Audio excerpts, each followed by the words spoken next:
Yo, guys, what is going on, man? Episode 204 of the Wrestling Podcast, and we are live. We are live once again. Last week's live was good. I enjoyed it. Did you guys enjoy it?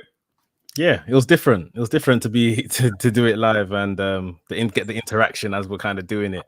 Yeah. It was a fun time, man. It was a really fun time. Yeah. It was. You know, I feel like we've gone better over the years, man. Obviously, I think the boys dropped a few throwback clips on Twitter and then the Discord today. I was looking at it, I was like, right, we've come a long way, but we didn't actually say anything mad. We haven't actually said anything mad in a very long time for us to even beat stuff out. So I think that's an accomplishment in itself, man. So Mandem, pat yourself on the back for that. But let me not speak too soon because Sam might comment something crazy. But yeah, man, episode 204 of the Wrestling's Podcast. I'm Anafi, formerly known as Vich. Look at me. Formerly known as Vich to my left, I've got the big man. Yeah. What's up, people? My name's Max, I'm a wrestling fan, wrestling enthusiast, maniac. If you will.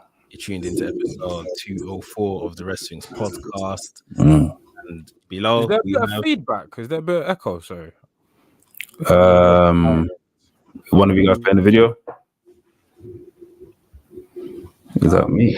Might be bugging. Don't worry. Don't let us know in the comments, anyways. But yeah. Cool. Go on, NK intro. Oh, sorry. Yo, people, it's your boy NK, aka the man of the hour, too sweet to be sour. Japanese correspondent, aka the CEO, the president, the commissioner, the TDM, Tokyo Dome merchants. We here, man. We here. Yeah. Before we even get into the bread and butter, I want to go through a few of the comments. Let me show you. Ola CWH. He says, yes, boys. Big up, bro. Lincoln says, Samoan what? You got to find out, bro. Samoan Devil, bro. And we got Nakai Golden that says, love from the States. Always, as always, mates. Thank you very much, Nakai Golden. Nakai always joins myself and NK for Revolution Radio. So, sick. We should have named this podcast Revolution Wrestlings, bro, because it's a whole different thing, bro. Like, we should have just made it that, bro. Yeah, like, obviously, AEW wasn't as, I say, the first hour was great. I enjoyed watching the first hour, but yeah, the whole Master Man stuff is we done. Need to talk about back. It's over. About this. It's over. Vindicated, about obviously you, man. We got another tier. We got the last tier rankings coming out soon, innit? Oh, that's coming out tomorrow, bro. Tomorrow. Are you gonna put it out tomorrow? I'm putting it out tomorrow. Yeah. So you'll see where we rank Mr. Friedman. No, okay. Okay, do you know what it is? I love the brother. I love him, yeah. I love the guy, yeah. But this whole mask man thing, like, there was a moment in time where it was great. Let's be honest, it was great. I was enjoying it. After yesterday's shenanigans, I'm like, what are we doing here, bro? This is not even AEW. This is like WWE game, like a storyline on the game. Mode. It's just a story mode. All missing is the Undertaker to come out. That's all missing, Undertaker.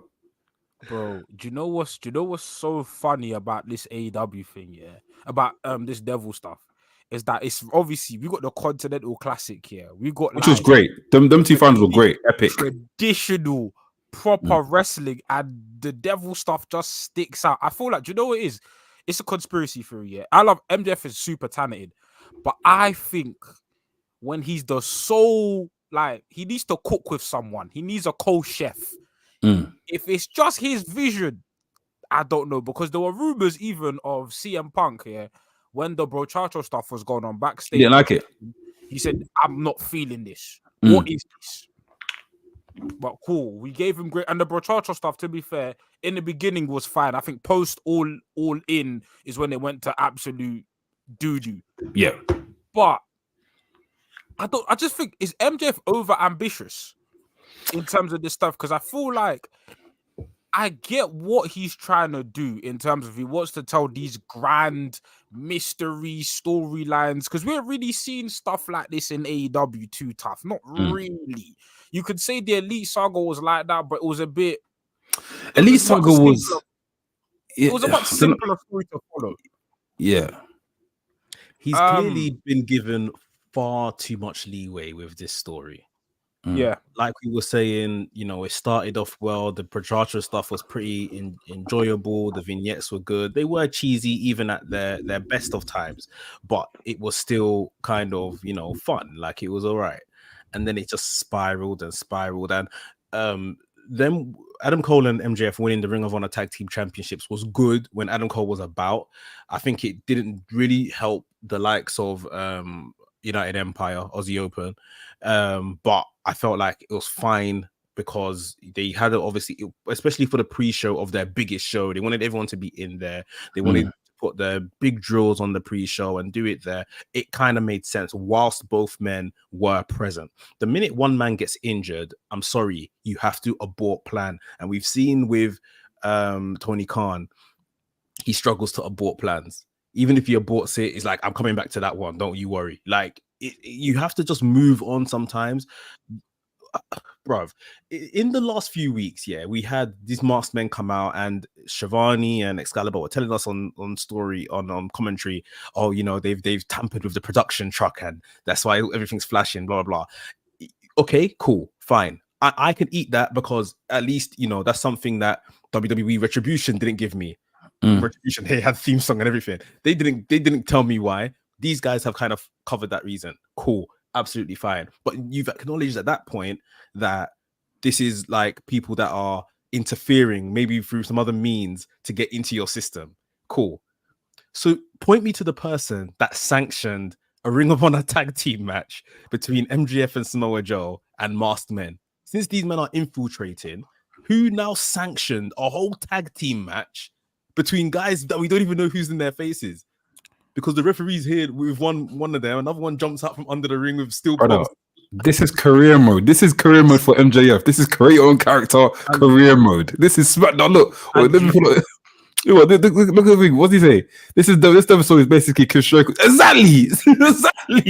SmackDown versus Raw. Come on, man. This is Road to WrestleMania, fam. Bro, like this story, like, and also it's like, bro, like this, like, it takes away from the actual title match of Samoa Joe versus MJF. Like, the whole, cool, I get it. I understood the initial thing of, hey, I'm Samoa Joe. I want to protect MJF because I don't want you to have any excuses when it comes to our match.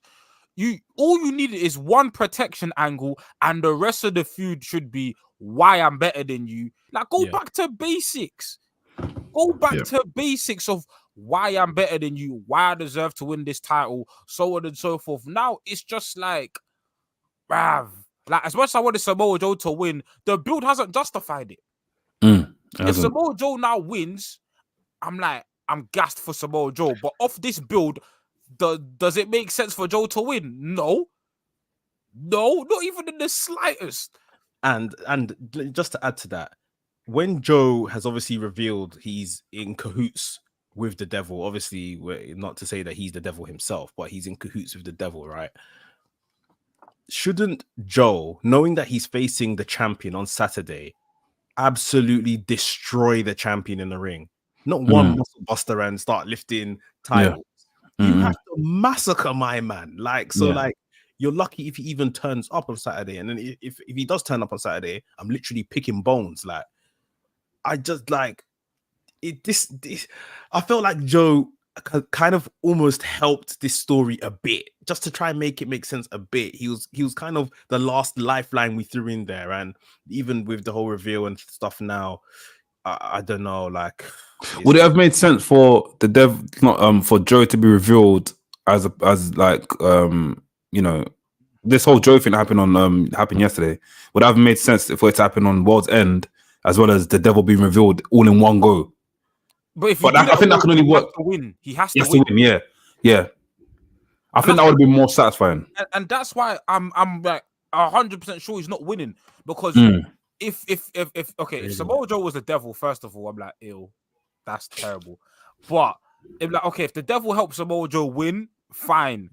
But I'm just like, bro, I can't just wrap up the devil. And the problem with this is now, whoever the devil is, right? The only person that makes sense right now is Adam Cole, someone affiliated with that crew, right? That whole Kingdom / that Undisputed Era crew. One of them, man. It has to be one of them, man. Now, do I care? I don't care. It's got to be Adam Cole at this point, because Adam Cole was the one really pushing MJF. You have to, take Joe's help. You need Joe's help, this, that, and the other. So, now that we know Joe is in cahoots with the devil, it kind of makes sense that it has to be Adam Cole. Still, as I was saying before, this isn't dastardly enough for that. When that reveal happens, I'm not going to be like, oh, it's Adam Cole all my days. Like, nothing has happened that is dastardly enough for me to really, feel like, I'm shocked it's going to be Adam Cole sort of thing. But at this point, I think it's got to be Adam Cole. He's the like I said a couple months ago. Like there was a couple months ago. If this is Tony Khan behind this whole devil stuff, I think that'll be a bigger shocker than Adam Cole. Not that I want it to happen. Not that I want it to happen. But if that is the case, then well done, guys. The only problem is with Tony Khan. I hear it, but Tony Khan's not a talker, fam. We've heard that's the problem. 9 days. Even with figure, he just took off the mask, revealed that it's him, and he takes a back seat. And Cole and the man, like obviously they're the guys that they're the guys that won the title already. The man just rush him and done. You get it? Rush him and done. The Kingdom and flipping, what's his name? Roderick Strong come out.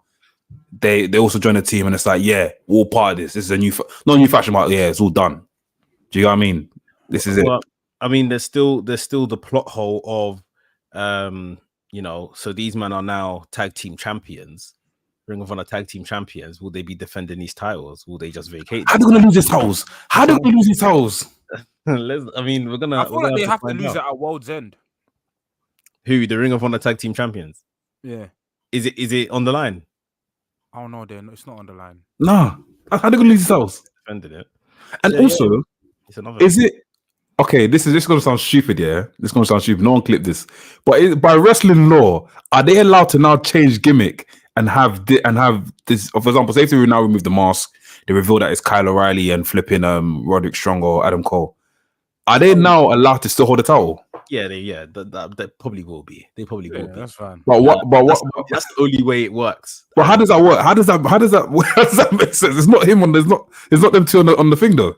It's Maskman 1 and Maskman 2. I'm being silly here, but I'm just actually trying to make things make sense. Right. Yeah, you're right. But I think we know they're masked men. They're hiding their identity. So when they reveal their identity, they're the people behind it, innit?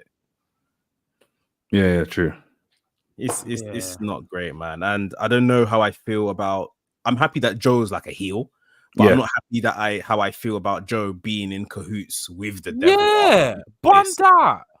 I'm not happy with that because the whole thing, I get why, but my thing, I prefer Joe as like just a lone assassin on his own. Why is it? And it's another problem. Why is it now that MJF, as a babyface, is now me against the world? It has to be shenanigans. It has to be devil. It has to be just wrestle a clean match.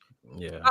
I don't mind it if it's like, for example, like if it's like a clever gimmick. For example, you distract the referee and then you hit someone with like a diamond ring or something. That's you using in-ring IQ.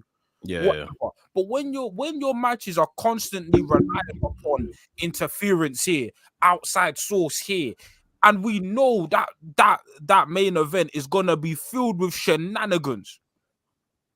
It's gonna be filled with shenanigans. Just wrestle a clean, straight up match, please.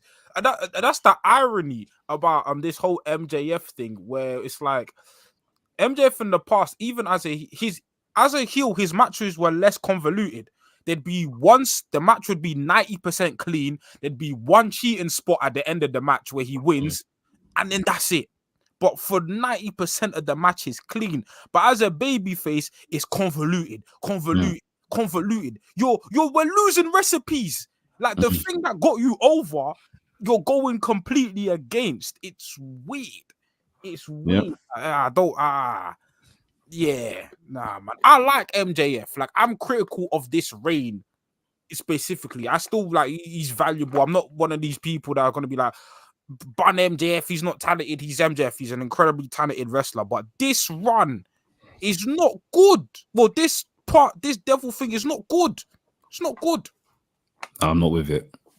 As of now, I'm not with it. But let's see how it unfolds on Saturday. I'm gonna read a few comments. But before we read a few comments, Del Boy's in the house. Daddy Yankee is in the house. What are you saying, Del? I'm good, man. How's everyone doing? All good, man. All good, bro. What's your thoughts on this the Devil stuff? I haven't even watched AEW, but I know what's happening in terms of like the results and stuff. Samoa Joe is in cahoots with the Devil. I had a feeling about that. It's over. Let's wrap it up. It's done. Let's wrap it up. I'm tired. But I'm in like, I don't know. I feel like I was listening to a bit of what you said earlier. I do feel whoever is the Devil, it has to be Adam Cole. And I do think the Mastermen are probably either the Kingdom with Roderick Strong or maybe, I don't know. We're not too sure about Kyle O'Reilly's return date yet and his condition. But yeah, I feel like it's ex-ROH guys that are involved in this whole Devil thing. I'm not sure where the story leads with that, but yeah, it's kind of interesting to see. But I wouldn't be surprised if it's not Roderick Strong and part of his whole gimmick. Like right now, he just kind of, like, oh my god, it wasn't MJF sort of thing. Like it was these people, whatever, and maybe that helps to turn him as well. Yeah, it should be interesting. Read a few comments. Nakai Golden said, "Why the fuck didn't they have Eddie match the main event?" It was a good match, but I think where it was placed was pretty good in the card. Lee, no, obviously we said this before. This Devil story is basically Chris Jericho's SmackDown vs. Raw 2009 Road to WrestleMania. Definitely agree with that. Nakai Golden said, "Too many cooks in the kitchen for sure." CWH said, "Allegedly, Tony Khan is going back to the sports field after the success of the classic. So when the Devil stuff is done, we can now lift our hands and give him praise." Yeah, I see that as well. I hope so. Yep. I feel like Tony Khan has said this before, though. After wasn't it Wrestle Dream? He said that we're going back. It's going to be a new era.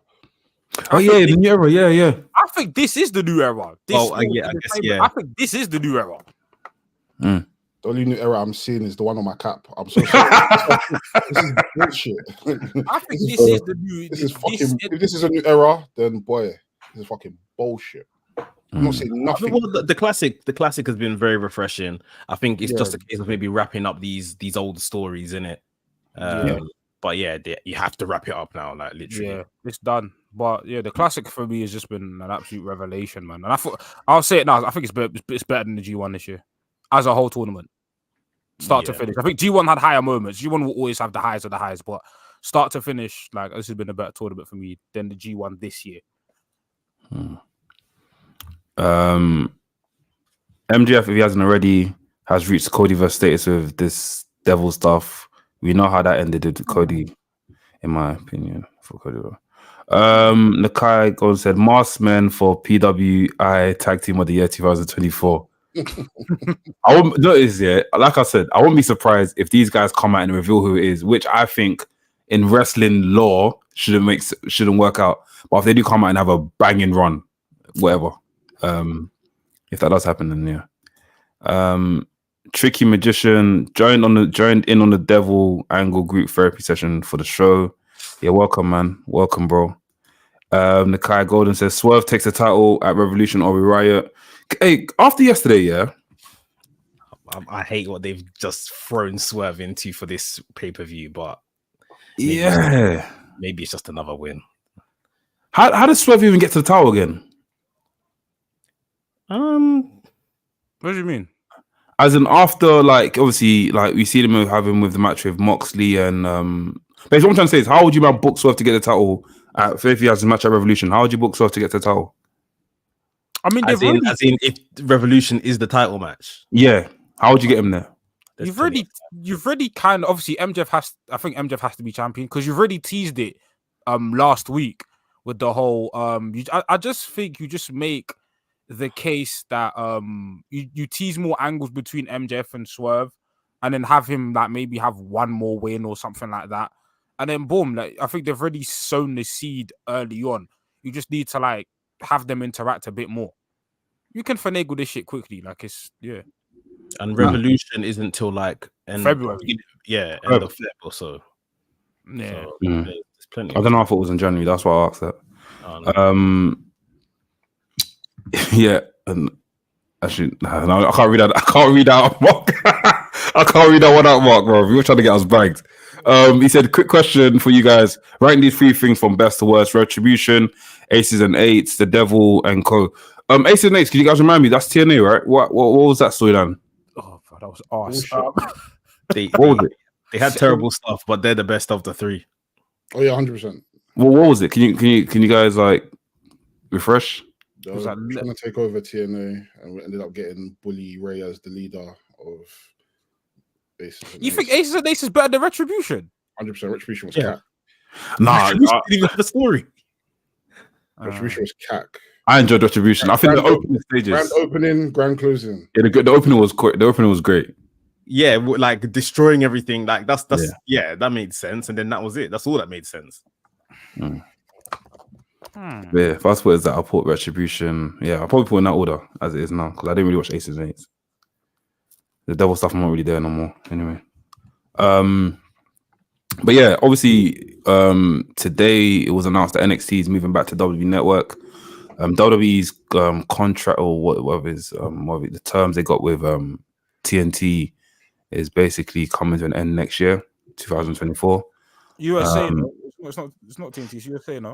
No, it's TNT as well. Broadcasting. Oh, BT. Broadcasting, BT, yeah. So, do you know what it is? I've been thinking I would love for SmackDown. I would love for WWE to turn back to Sky Sports because obviously I know Sky Sports are losing stuff as well. I think NBA just moved over to TNT as well, right? Are they getting TNT next year? I can't remember. I think they are. Yeah. But, the NXT's gonna move over to WWE Network, which is where it should have been in the first place. How do you guys feel about it? Yeah, that's where NXT was never supposed to be on TV. Yeah, that's true. It was never supposed to be on TV. Obviously, they put it on TV because Wednesday Night Wars nonsense. But yeah, and I feel like, do you know what? As a developmental, it makes sense. Like, I feel like NXT was doing good ratings, but as a purely developmental product, ban the ratings, ban all of that. Put this on the network. These men are here to develop and progress as wrestlers. So I think that's mainly for the UK though. So like in the States, it's going to be on CW, right? Still on CW first. Yeah, but for the UK, I think it's just going to be on what do you call it? On network. Bro, this is just one of these things. Is again like people make noise about like. So people don't have the network, and then they are watching these things through other means anyway. So what does it matter? What time does NXT air on TNT anyway? 1 a.m. Same as like a Raw or SmackDown. Finish like live. I can't lie. I watched the first hour. A lot of people watch it live. I watched the first hour. Yeah, I watched the first hour. Watch it the next day. A lot of people watch it live. Yeah, I'll watch it live still. I watched the first hour and I watched the next day. But yeah, do you see like WWE renewing their contract with someone else? Do you think they're gonna go with TNT again? Do you guys enjoy TNT broadcast? WWE broadcast? Like Mex said, I watched NXT on other means. I didn't like. So you don't. Fair enough. I don't give a shit. It can be on OBE and BNTV. What's OBE? Two channels are already gone already. I'll figure out a way to watch it. They're there no more, fam. Nobody. I feel like I don't know. I guess for even when it comes to like wrestling, like in the UK as a UK fan, I'll be curious to know how many people watch it like live versus either on demand or box set recording. Because I think that was the problem with I guess like WWE on Sky. It got to a point where it was just like, fam, like I'm watching Monday Night Raw at 1 a.m. in the morning on a Monday. No, I'm gonna record it and watch it the next day. I guess as UK fans is a bit different, isn't it? I don't know, but yeah. Here's the thing. I mean, we've heard a lot, especially last year on AEW, and AEW coming on a Friday night, Dynamite on a Friday night in this country. Yeah. At 11 p.m., sorry. And still like 100,000 people are tuning in to see it when this is like 48 hours removed from when it actually happened. Like, so the live numbers, I would assume if people have that interest in WWE, should be good. I don't know if it's quite $100,000, but Yeah, and the time is a little bit later. And BT and TNT is not available to everyone, innit? That's the true. Way, Actually, it's not available to everyone, innit? So that's another thing. That is true. That's a whole nother subscription you got there. Yeah, exactly. So yeah, that's another factor in it. So yeah. Obviously, CM Punk says, had his match with Dominic Mysterio. Did you guys catch any wind of it? Any sort of highlights you saw? Anything you saw funny? Anything you're like, oh shit? I thought some people just making noise that CM Punk, like there's like miscommunications and this, that, and the other, and it's like, what? I don't know. It's just looking to pick things in it. Having an untelevised match, his first back in the company. These two have never wrestled each other before. Like there's bound to be, not so for things not to go so smoothly. But if people want to pick holes, it's fine. It's whatever. He looked like he had a great time. They looked like they made a lot of big song and dance about it. There was a lot of kind of clips and digital media and stuff they made from it. So yeah, they seem to be trying to treat him well, keep him smiling, which he is doing right now. Yeah, it's a good kind of start behind closed doors, somewhat, if you see what I mean. Yeah. I mean, for a house show, they've really done bits, man. I think they sold out, and I saw like a wide angle from far behind, and the whole arena was packed. Of course, it's Madison Square Gardens. Of course, it's WWE, but I'm guessing CM Punk was like the main reason why everyone stepped out of their house and that. So yeah, man. And plus, they're running 2 shows. They're one in Baltimore on the same day as well, which kind of done well as well. So yeah, man. Kudos to them. No, that seems good. They done the Baltimore show. On the same day, same time as the one in Madison Square Garden, and yeah, both shows done well and stuff. I saw one clip of CM Punk doing a lariat or clothesline or something, and it looked funny, but I think to myself, you can make these mistakes. You can't make these mistakes. It's a house show, obviously. I'm sure this is going to be a show they're obviously testing out for TV in it. So I'm sure, we'll probably get like a CM Punk's first feud of Judgment Day or whatnot, which I think will be cool. Do you want to do a few questions, guys? By the way, you guys can send your questions in here in the chat as well. If you guys got any questions you want us to ask, send them in here as well. Obviously the classic final. Well, the classics happen now. The conclusion of the classic. So we had let's talk about that. Old League had Moxley versus Swerve versus Jay White to open up Dynamite, and they had a great match. That was great. And Moxley went through. And then in the Blue League final, you had Danielson and Eddie Kingston, and Danielson was kind of being like a bit of a protagonist in the match, and Eddie Kingston fighting from underneath as he does. Eddie Kingston wins that. Then Moxley comes out, and Moxley says to Eddie Kingston, like, all I ever wanted you to do is to give 100%, like give me your all in the final for these belts on the weekend. But Moxley basically saying that even at your best, you can't beat me. So really coming across as like the final boss of Eddie Kingston's whole career and stuff, which I think has kind of just made it very obvious that Kingston's going to win. Yeah, Kingston's definitely going to win. Yeah, I've been thinking it for some time now anyway. Yeah. But we got Moxley versus Kingston in the final. 2 very good finals from either block. Just want to see what you guys thought about them, if you caught them. Yeah. Go on, bro. Go on, okay. I was gonna say that triple threat match was sick. It was great, man. The whole standoff between 3 of them in the ring, the whole punching each other, punching on after Mox, he just went mad, just done something great. That was cool. The match with Eddie Kingston and Brian Danielson was good as well. I just felt like it was a nice conclusion from both blocks in it, and even leading up to what we had now. It's gonna be great. I didn't see, obviously from the beginning watching this, I didn't think Eddie Kingston would get this far or even win, even get to the final. But here we are. It's gonna be in New York, right? Yeah. He's winning. He's winning. He's definitely winning. He's walking out. We're gonna get him crying in tears. He's gonna be holding the towel like this. Yeah, he's winning. He's winning that. It was all made for him. Batter Moxley though.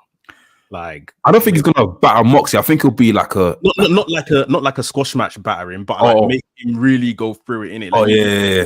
So he's best Bleed, so like blood, make Moxley blood. bleed. Like, Blood. I think it was gonna be more like a thing where Eddie Kingston's struggling, but he somehow manages to like go against it and get like a roll up pin. Because I can't imagine, not like for me, I can't imagine Eddie Kingston doing that forearm slap thing that he does, pins in 1, 2, 3. I can see Eddie Kingston getting a roll up, like a schoolboy pin roll up, and he's holding on 1, 2, 3, and he wins. It's like, oh my gosh.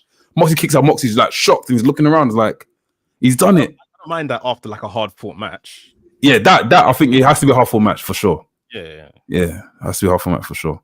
And I don't think they need blood because this is like, I think it just needs to be wrestling. You know what I mean? Battle. It needs to be a battle. You can bleed from like you can bleed in a battle though. Like, I mean, the matches we've had in the thingy, the C1, it didn't really need blood, and I was there. Do you know what I mean? So let's finish it well, okay? Because it's Moxley and Eddie Kingston, I don't, because it's them two, and it's like the history them two have. If Moxie started bleeding out, I wouldn't be mad at it. I wouldn't be mad. I'm just being steady. For them two specifically, like I even think back into the promo they did during the pandemic about how Moxie was like, I promised your mother I will take care of you in this company. You came into this company, like, you know what I'm saying? I can't lie. The vignette needs to pop. There's Even in AEW alone, there's too much history between these two man in it. To be fair, to credit to Bex, like he's been predicting this one at Revolution Radio. I've been trying to throw curveballs, like in terms of like match predictions. But yeah, I think this match is it's predictable, but I'm still like the road to this match, I think was very enjoyable. So like we'll see how it goes. I think post tournament will be interesting to see what Eddie does with these titles. Yeah. But in terms of the finals match, I think it's the best built thing on the card. Which, you know, I think it's the best built thing on the card. So like overall, the Continental's been good, and I'm looking forward to this final, man. Mox said in the promo that when you wanted to quit AEW, I kept you here. I told you that this locker room needs people like you. And even Eddie went back to him like rebuttal, was like, stop speaking to me like I'm your young boy or something. I've broken this business before you did and everything. Like, they've painted the picture so well. Like NK said, the history's been documented. If not, in wrestling, then in AEW for sure. So like, yeah, they should have a very hard fought match. If like, I don't think they should use weapons or anything like that. No, myth. Yeah, if you're having a hard fought match and people, start bleeding, whatever the case is, like it should only really add to it. Segments like I need it. But segments like this, though, we've had a lot of but I feel like sometimes the simplest thing to do is just give people 2 mics and just let them talk in the ring. I feel like we get that sometimes, but I feel like in AEW, I remember early AEW, that happened at every show. I remember even the Punk stuff that happened bare times. I'll never forget that Cody Rhodes and Chris Jericho. Yeah. There's been obviously CM Punk, MJF, like just giving 2 people a microphone and talking. And as good of a talker Eddie Kingston is, how many times have we actually seen him with a live mic in AEW? Not many. Not many. And I feel like utilize Kingston. Like Kingston is a good wrestler in ring, but we love Eddie Kingston because people love it because of his character, and he's one of the best promos in the business. But for some reason, we just don't get him on the microphone that often, and I thought that's a damn shame. Like utilize him. Like Eddie Kingston's like one of the most organic wrestlers out there. Like whether you like him or hate him, that's him. So just utilize his strengths as a promo. It's interesting that they do tend to give him a lot of the backstage promos. Yeah, a lot. Yeah, Renee or just him chatting to the cameraman. Like, but yeah, that whole live mic situation, they don't tend to give him. Is it because AEW know that them what's it when it's Eddie Kingston talking backstage? They know that's going to do numbers, and it always does do numbers. Maybe. But like, for example, one of the best CM Punk promos was against Eddie Kingston. About the whole, they just gave them to a live mic, and then, bro, how did Eddie Kingston even get signed? You came out the match. Against Cody. Cody Rhodes. Before the match even started, by the time he spoke, they were like, sign him. Before the match, like, so it's like, this is why you're here. Yeah. No, I definitely agree. Let's answer a few of these questions online. Give me one second, pull them up. Before I pull them up, 6th of February, Hackney Wick Wrestling Hustle will be at Colour Factory in Hackney Wick. Guys, tickets in our bio as we speak. Also, guys, Mandem Weekender, man. Royal Rumble, watch along. Make sure you guys grab tickets for that. And also Basement Grooves as well. If Basement Grooves is one of a kind, man. If you guys are not at one of these events, then yeah, you're missing out for sure. So guys, grab a ticket. Grab a ticket, grab a friend a ticket, grab your mum's a ticket, grab your uncle a ticket, grab everyone a ticket, bro, and come down, man. Also memberships, man. Memberships. You want to give one away? I don't think we gave one last time. Oh, we haven't. What was the guy's name? Navy. I think we have to give it on the computer, you know. Navy was the guy that was meant to give away to. I don't think he's here today though. We'll sort that one out. Yeah, but I'm sure we can give another one today, if possible. Where are these questions? All right, cool. I got a question from Darren. Darren says, breakout star of the year. I just like 3 and 1, but a breakout star of the year, who are we giving that to? From a WWE perspective, I'll give it to Dom Mysterio. I think Dirty Dom's been brilliant this year. Well, yeah, that's on the WWE side of things. For AEW, does breakout star mean new or just a person? No, so someone that's like, obviously you've got best rest of the year, and you know what that is. Best rest of the year, it's fine. But breakout star of the year, that's like someone that's like didn't have a good year last year, but this year went out and done Mazza. Is that what it means, right? Yeah, I would say Swerve. Yeah, I was gonna say Swerve. But probably okay. Do you know what my argument with Swerve is that I feel like the best stuff has only happened at the end of this year, The last 6 months. So August, is that enough for you to put him as a great breakout star of the year? Because he hasn't been the whole year. He hasn't been there like that. I mean, besides Gunther, I can't think of anyone that's had a. That's what I think. Gunther's good. Yeah. Besides Gunther, I can't think of anyone that's had a better 12 months than Swerve 6 months. So. Yeah, that's Swerve's just been like I mean, I think next year could probably be best rest of the year. Yeah. I think I mean, next year we're entering a year where Osprey's obviously still going to be alive and kicking, so that's still someone to worry about. But the likes of Danielson's will be slowing down. Omega might be largely just missing altogether.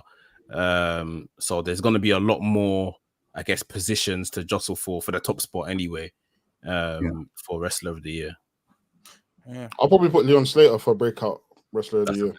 Yeah, he's had a good year. That's a great shot. He had a good year. Women, breakout side of the year for women. In Japan, you could probably say Suji in it, but yeah, Suji's been good. Women, Julia Hart. Julia Hart, yeah, okay. Denise Stratton, maybe. Yeah. I'm trying to think who else. Also, where's Britt Baker? She's got to be with this Devil contingent right about now. And again, not to say that's why I want to see her, but she's been absent for so long. Yeah, bro. That's just where she has to be at this point. She's at a place of work doing dentistry. I've been seeing her tweet about that more time than wrestling, bro. Cleaning people's dirty mouths. Yeah, man. I don't know. I'll be real. She's been quiet. Moment of the year. It has to be CM Punk return to WWE. That's one for me. Nothing beats that. CM Punk return to WWE. That's a shocker. Yeah, it was a shocker. It was definitely a shocker. It was.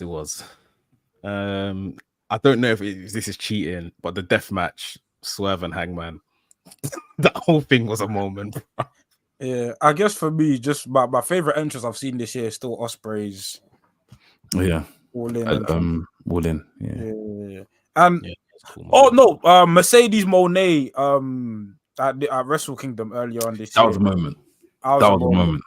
Again, it was good. That was good to see, but I up to today, like I still wish they just done it rather than telling us in December she was coming in January. Like, I just wish they could have done it. But this is a great time to plug the new upload that just dropped now. Let me read this title properly before I even. Which I was gonna say, I think the title is called "This is why Mercedes Monet returned to WWE." Guys, go check that out right now. A lovely video essay by Mex again. Go check that out now. It's literally on our newest uploads and stuff. We're gonna be getting more video essays this year. I mean, next year. So yeah, stay tuned, man. Proper nice and stuff. So comment and tell us what you think about it. Yeah. Go drop a comment. The Mercedes Monet thing was sick. Cody and Roman Reigns. I think Roman Reigns being Cody. That was a moment I'll never forget. I will never, in my whole entire lifetime, I will never forget because Sam was screaming in my ears. I will never forget that. And me and Dale were just like fatigued, bro. I'll never forget that. Never forget. That's a moment I'll never forget. Yeah, that was a big shock. Yeah, there's been a few still. Also, I'm sorry. Money is it Money in the Bank? Royal Rumble.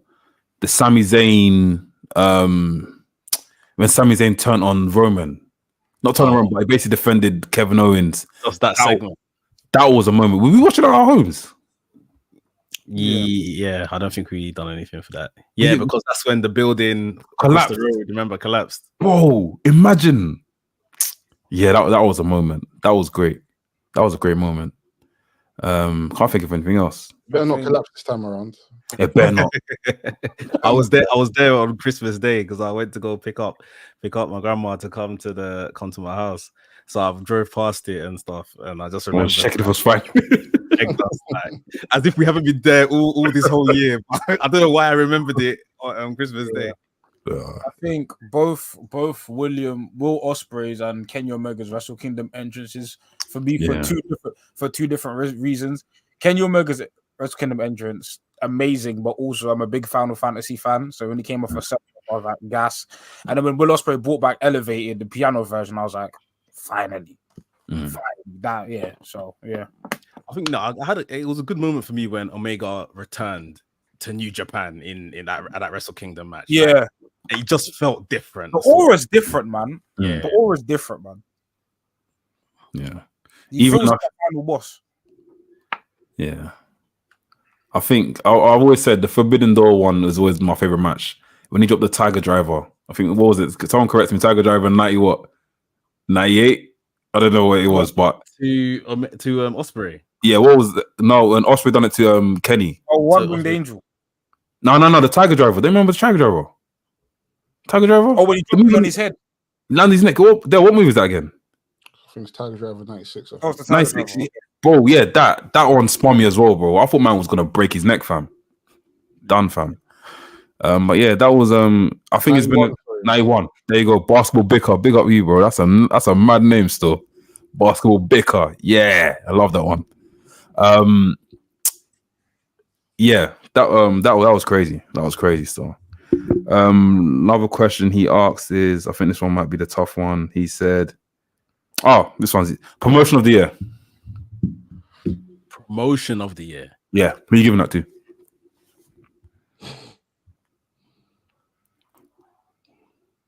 Not AEW, not New Japan. I don't watch anything else, so I can't speak.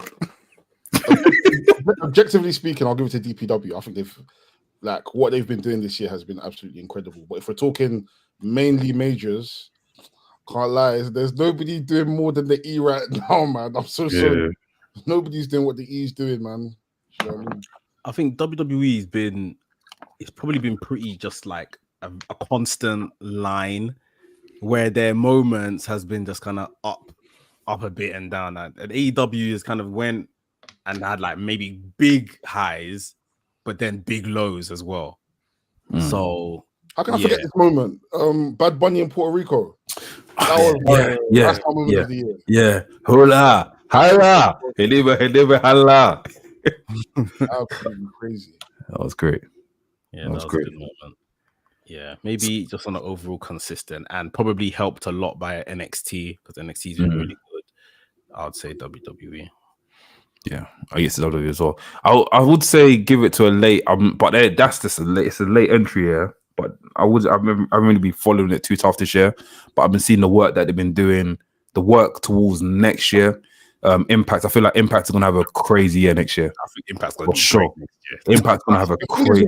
Impact have been solid for the past how many years now? It's since pandemic. The naysayers just don't want to give it any time. Do you know, I think mainstream wise, next year, I think they'll definitely be in there. As in, obviously, a lot of people like to show an Impact and not even count them as one of the major blah blah blah. But I think next year they might show up for that for sure. They might be one of. No, they have to. They have to. Yeah, I feel like in their respect, I don't feel like they're trying to be like the WWEs or the AEWs. I feel like the reason why people revere them so much is because they're just doing what they need to do and they're doing what they want to do. So that's why people are able to just watch them, and they don't like when people watch them, they're not thinking about what a WWE is doing or what Impact or what AEW is doing. And they've honed so many great relationships with different companies as well, which other companies can take a note from. But yeah, I feel like next year is definitely going to be a great year for them, depending on who they decide to sign, what the branding is for TNA, and what their mission statement is. No, facts. That's even a good segue into the next question. Big up Gay the Kid. He threw this question in the Discord. Guys, the Discord is lit. Like, there's no how else can I sell this Discord to people, fam? I'm not even trying to sell it to you. Guys, Discord is lit. You have to be there at this point. Yep. He said three wild predictions for 2024 for wrestling. Wild predictions. What can you see happening? That's crazy for next year. Realistic or what? Not realistic. Whatever. It's a wild prediction, isn't it? So go crazy. Jay Adu just asked, where's the link for the Discord? The link for the Discord is, you see next to subscribe, there's a little button that begins with a J and ends in an N. It says join. If you click join the membership, automatically just say Father God and Discord will appear. What's it? Father God, just close your eyes and click, and you enter the Discord. I promise you. Try it. Yeah. I think the main event of this is just a pie in the sky. Main event for All In, Swerve versus Will Ospreay. Is it? Huh? All In for anything? Oh, main event. It's the what title? Swerve walks in as champion. Yiggy. Okay. that sounds sick. That sounds sick. Yeah. This ain't even a wild, but it's there. We've already I'm gonna plug it again. I think Sasha Banks will return to WWE at Royal Rumble. I think at Royal Rumble, at the Rumble, WWE are gonna go all out the Rumble, which I feel like they should. We'll probably get Jade Cargill show up in the Rumble, then probably say Bailey's gonna be in there. Bailey's gonna get before the Rumble. You're gonna see Bailey get kicked out of this damage control thing. She's gonna be in the Rumble. Damage control girl's gonna be in there. They're gonna be rushing her. Then Sasha Banks comes in and saves the day. Everyone's gonna go crazy. Another viral moment for WWE, which is what they want. Then bam, I think that's what's gonna happen. Let me go one better. Sasha Banks is gonna return to WWE at WrestleMania. Yeah, gay. I think she returns. Hey, don't do that. But as a Twitcher, bro, don't do that. WrestleMania. I will lose my shit. I think if they do it at WrestleMania. At the same time, looking at the level of returns and debuts they've been giving people as of recent. If Bailey's gonna win the Rumble to get to EO Sky, that's already determined. Then we have another 2 to 3 months of telling the story of descent within Damage Control. By WrestleMania, that's when she's gonna need help. That's when to bring back Sasha and give Sasha that moment as well. Jay Adu says Sasha joins AEW, and then Kevin Abreu by 2024. Antana finally show up at AEW. You do me, You see another female WWE. I'm sorry. You said what? Antana? You can hear me, Antana? Hey, do you know when there was a female, but I didn't really see it to massive antenna. No, now that you've said it, I'm deep. That's meant to say. Sorry, bro. Athena, yeah, but yeah, AK, you were saying. Nah, I think. Do you Dave? If Julia joins WWE, do you put her in NXT? Or would you put her main roster? Julia Hart. Oh, Julia. Julia Hart. No. Julia, New Japan. I'll put it in NXT. Oh, Julia. Stardom. Sorry. I'm putting in NXT. I know how big she is, but she needs to. I think, yeah, she'll definitely grab some fans from NXT first, then work her way into the main, into not the main, but into WWE, into Raw or SmackDown. I think she's great. Obviously, I've seen her matches on Stardom and stuff, mainly pay-per-views, but I feel like NXT is the greatest starting point. I feel like everyone that's been great so far outside of NXT. We've seen Solo Sikoa stuff there. Dragunov that's there right now. I'm sure he's going to probably be in the main roster by next year, early next year. Like everyone else could start off from there. Creed Brothers, another great testament. Like, yeah, I think it makes sense for stuff there. I genuinely believe unless you're like a serious cash cow, I don't think NXT is discriminative to who you are. I feel like there's nothing wrong with you starting there unless you're like a fully indie journeyman or you were able to move absolute numbers in your company. Other than that, hey man, come to the NX. And also, I feel like NXT put one of the NXT's matches are like literally the best matches of the week more time in WWE. Like you watch NXT, Josh Briggs again flipping what you call it, Noam Dar that was on like Tuesday. You guys watched that match? Yeah, sorry, it was cold. Was that NXT on Tuesday? Yeah, bro, it was on Tuesday. I thought they was doing like a clip show or something. No. There was actually NXT on Tuesday, bro. I need to watch it. It was great. It was great. Last Legend was looking good as well, fam. You see? So, you know what I mean? It was good, man. So like NXT, like we shouldn't, like they said, like NXT is not like what's the word he said? Discriminative. It's not discriminative for anyone. Like everyone should go NXT, man. Yeah, this is good, man. Any more wild predictions? Yeah.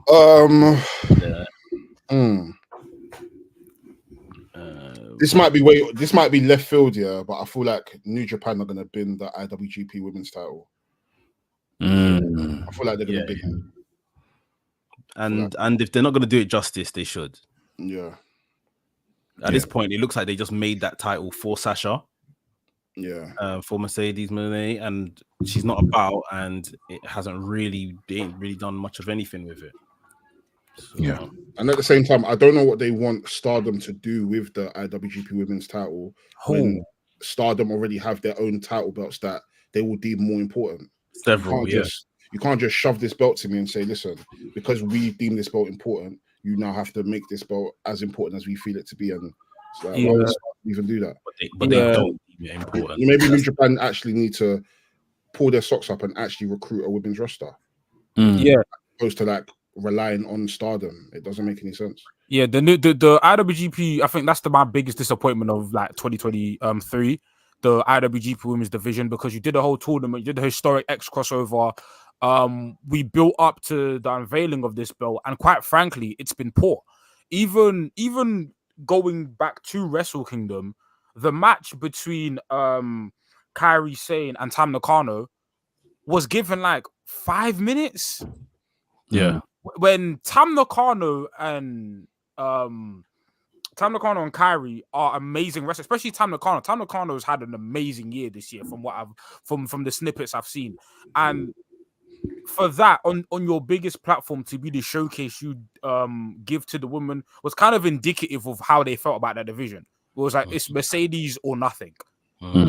Because post Mercedes losing the title, they haven't emphasized anything regarding that women's division. So the women's division, in my opinion, should be scrapped. And like I said, Stardom should be a separate entity. If New Japan can't do a women's roster well, respectfully, don't do it. I'd rather it's not my force, isn't it? Yeah, don't. I'd rather you either do something well or don't half-ass it, or just don't do it at all. Stardom are doing great right now. Stardom are doing great on their own. And I just think, I think maybe the best thing, if you want to like get more people to watch Stardom, maybe consolidate the New Japan app and Stardom World and put them as one app together. Bushiroad, didn't it? Yeah. Just consolidate them two so we can get both products on the same app. Because I do think if they are owned by the same company, there should be. I don't mind the synergy between the company, but they don't need to be the same thing. They could just be parts brother and sister company on the same platform. Simples. I think what New Japan maybe should have done is maybe had the tournament be a bit more widespread as opposed to just relying on Stardom. They could have easily called for a New Japan. They've got so many partners. They're partnered with Rev Pro. They're partnered with MLW. Partnered with Impact. They could have actually generally made this a worldwide tournament. Spreads the interest of the tournament amongst the whole world as opposed to just relying on Stardom to do it. And don't get me wrong, the tournament for the IWGP Women's title was good as it is. But imagine the different things we could have had and the amount of appeal it could have brought for the belt. Do you know what I mean? Because not everybody has access to watching Stardom. Not everybody has interest in Stardom. But if you were to have maybe like an Alex Windsor or a Willow or, just other stars that people are recognizable and had them in the tournament for the IWGP Women's title, would have been completely different. And you still could have had Kyrie win. So, like similar how they did it with the open weight, the strong belt, where they had different women representing different companies. They could have easily done that for the IWGP Women's title. But... And funny enough, the strong belt's been booked better than the IWGP title. Yeah. So they haven't cared. This title was designed to get the likes of Mercedes through the door. I mean, like we said, the first title defense was on Wrestle Kingdom and was 5 minutes long. And then after Mercedes showed up, the next match, Kyrie dropped the title. And then she defended it once, and then after that, she dropped the title. It's just the entire booking of it, was strange. And now we're looking at a New Japan Wrestle Kingdom in a couple of days' time, and there's no women's match at all. But you still have a whole title. You've got two titles, in fact. You still got the strong belt. Do you know what I'm saying? Even if you don't have the IWGP Women's title, you still got the strong belt. And it's weird because the past, I say 3 to 4 Wrestle Kingdoms have featured a Stardom match. Stardom showcased this, Stardom showcased that. It's always been multi-man. I think last year was the first singles, but then now just to completely remove them from the card is it's interesting. I don't know if you man touched on this already as well, but obviously Tanahashi's been. I was actually when you mentioned, I was actually gonna bring that up now, but yeah. I don't obviously, legendary wrestler becoming president, but it's interesting to see him get into that role. And as much as I'm excited, we've seen legendary wrestlers attain presidentship in New Japan before. Mr. Inoki. And we saw how it went. Just because you're a great wrestler doesn't necessarily mean you're going to be a great, director or someone in power. Not everyone's Triple H. Do you know what I'm saying? So, but in Inoki's defense, he was president for how many years before he started doing his rubbish? True, but yeah. He was most infamous president before rubbish. Yeah, but it ended, the way it ended. I guess for Tanahashi, I don't have any at least with Triple H, we had his background in NXT to kind of figure out how he is as a booker, how he is as a president. With Tanahashi, there's kind of no real precedent for that.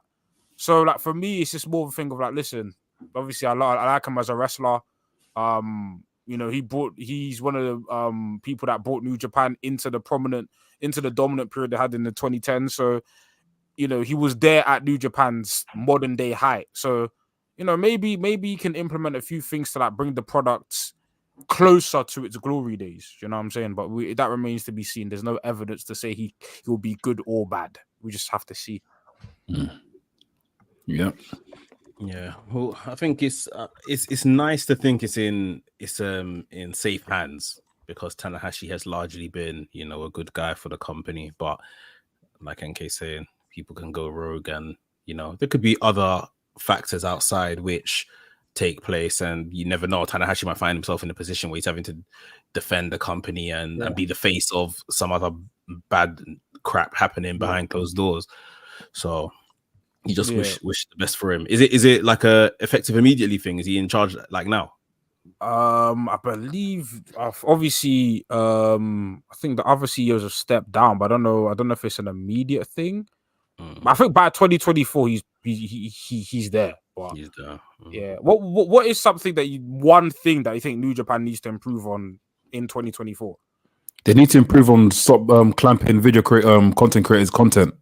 They need to improve on that. Big man thing is Asahi. That's a Japanese thing. Man. That's above them. That's above them. Can we explain? I want to explain to the viewers. Yeah, New Japan, not only do they mark your video down as copyright, they remove your video from YouTube. So you basically are done. They basically delete you from the space of the earth, bro. From the face of the earth, bro. It's done.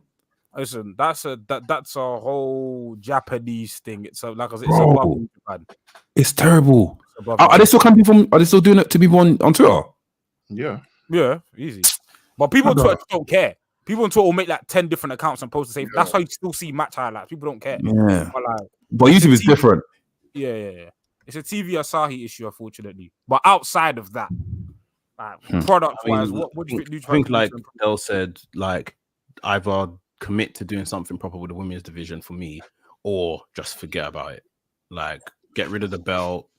Just use Stardom talents on your product when you want to, like you were doing before, and just focus on kind of restoring those times of the 2010s, and getting the next gen in. We're beginning to see who the next generation are. Like, let's find good ways to kind of get them to the top of the card. These like Sonadas and people right now with the titles, I feel it's like when WWE have 2 world titles and you're giving the secondary one to people that that everyone said should be the champion, and now it's like they've missed their chance, they're too late, or no, maybe that person never had the minerals in the first place. Like there's people there like to do it. Don't now get left behind in a landscape where wrestling is massive. It's becoming really massive and the indies are thriving and stuff. Don't let yourselves be the people to be kind of left behind and you're living off your past glories.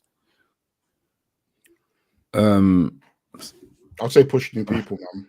Yeah. There's a lot of wrestlers in New Japan that I genuinely believe like their legacy cemented as it is. We don't need much more from them. Give new people a chance. We saw it with the G1. We saw it with the Best of Super Juniors. We saw it with the Junior Tag League. Like, if you give new people a platform to wrestle and work with new people and give them the opportunity to shine, they will shine.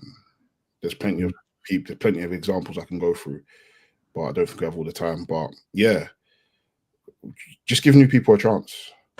Just give new people a chance. Yeah, I agree. And more over, have the younger generation not only feud with the older guys, but they should be like defeating them. Like it's time. Like I remember, like we go back to like Okada's when Okada came back, one of the first things he did was defeat Tanahashi.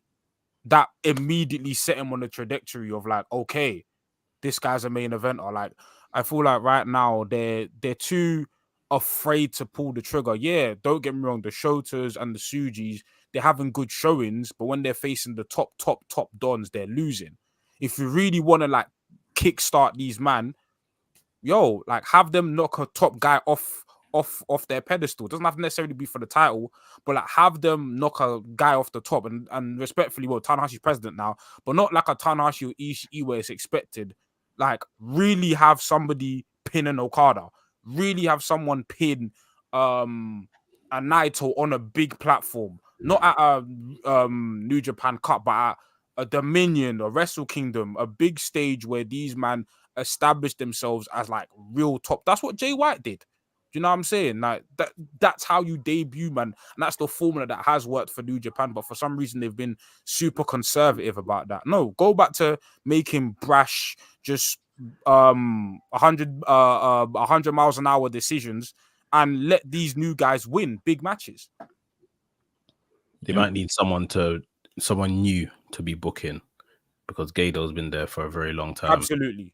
So they might need to change things up for us to get these different results that we're saying. Yeah, I feel like they're playing it too safe with having these wrestlers do this ultimate underdog or they came so close but so far storylines. There's only so much as a wrestling fan, like not even someone that knows the sport inside out, but just as a wrestling fan, if you continue to watch someone that you enjoy watching wrestling continue to lose, at some point you're just going to tap out and just think, yeah, I'm not really like, why have I invested stock into this wrestler? They continuously lose, regardless of whether they give good matches. Like, who cares? If you're a loser, you're a loser. So yeah. And foster new relationships with new companies as well. I think that's another thing. There's a certain company I think they need to stop working with, but I'll reserve my comment. Certain company. They should bin it. Gabe the Kid asked this question, but literally on Christmas Eve at 2:00 here, he said, who do you think is in need for a face or heel turn in 2024? Is a need. They need it. I would say Bianca Belair. She needs a heel turn because it's been the same Bianca Belair since the pandemic, when she made it onto the main roster. And as great as she's been, and yes, if it's not broke, don't fix it. Like I think we said in the tier rankings we done, the women's tier rankings that came out this week, if it's not pay-per-view Bianca Belair during the week to week, who cares? Like, and she's better than that. She deserves better than that. I think from her NXT days as well, we can see that she's got more to offer than what we're getting right now. So from a character standpoint, so definitely I'd say someone that could do with a heel turn. Carmelo Hayes needs to turn heel on everyone. I'm sorry, like I love the whole story of him and Trick being being buddy best friends, whatever. But there needs to be a switch. I think probably if Trick beats Dragunov at New Year's Evil and Carmelo Hayes comes out and hits him with a steel chair or beats, I don't know, makes him lose, then I'm in for it, man. I think he needs to go heel. Yeah, for sure. MJF. Go back to heel. Heel, yeah. It's over, man. Can't like this heroics that he's doing. My leg. I'll have one leg, but I'm still gonna beat everyone. Nah, it's over for that. I'm tired. I don't have the mental capacity to even entertain it and even enjoy it. Like it's over with. I am looking forward to Adam Cole as a heel. Revealed as the Devil. I think that will be good. On this topic quickly, on Dynamite, we saw Sammy Guevara return, basically poo-pooed the Don Callis family and everything he's been doing with them. He's linked back up with Jericho and he's going to be on the pay-per-view, blah, blah, blah. Why is Sammy Guevara having his character adjusted, changed, heel face every 5 minutes on this product? And what is their obsession with sticking in with Jericho? Like before, when he turned on Jericho and joined the Don Callis family, my argument then was I don't think they can trust Sammy Guevara on his That's what I was going to say. I don't think they trust him. I don't think they trust people. But now it's that as well as the heel face stuff all the time. Like, what do you guys think this is about? You think it's trust? They can't. I think it's trust. No, I think it's more than just. I don't know. I just don't. I feel like cool. I wasn't even against the Don Callis stuff because you're going from joining one faction to joining another. But at least it was a new faction to join. But I just think, I don't know. I feel like even if they don't trust him, you gotta take the training wheels off of him sometimes. Yeah. I don't. Even if you don't trust, if he crashes and burns, let him crash and burn. I know that sounds harsh, but you can't keep putting training wheels on somebody. And then how they're going to learn to ride a bike if you keep putting stabilizers on them? You've got to let them go out on their own and do their own thing and be their own man. Do you know what I'm saying? They've done it with everyone else, but with Sam, exactly. With Jungle Boy, they did it, and that was even a riskier one because Jungle Boy has always been a part of something, and they gave him a completely different character.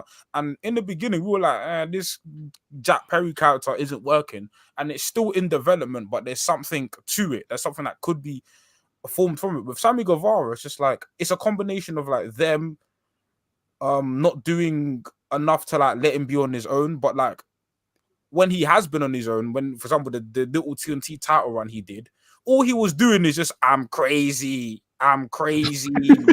I remember that. I'm crazy. Stick out tongue. I'm crazy. Loco. I'm like, at some point, like, it's a combination of like mismanagement, but Sammy Guevara, you're not. I don't think he's doing enough to make him like an attraction. Like, I don't. For example, Sammy Guevara's been off TV for a while. I haven't missed him. Yeah, I miss him in ring, but the character, I don't miss Sammy Guevara. Yeah, I think he should go to Ring of Honor. Generally, I believe like and become what, world champion or him and Carl Fletcher feud for the TV title. Like I feel like allow Sammy Guevara, because you clearly don't want him on TV speaking, or you clearly don't want him to develop as a character. So go somewhere where dreams die and where hopes die also, but you can get some decent graps. Go to Ring of Honor. We know that week in, week out, Sammy Guevara will be the best wrestler on that company. And then when him and Carl Fletcher decide to now wrestle, we will get PWI's match of the year. Because clearly, it's every time you have Sammy Guevara on TV, and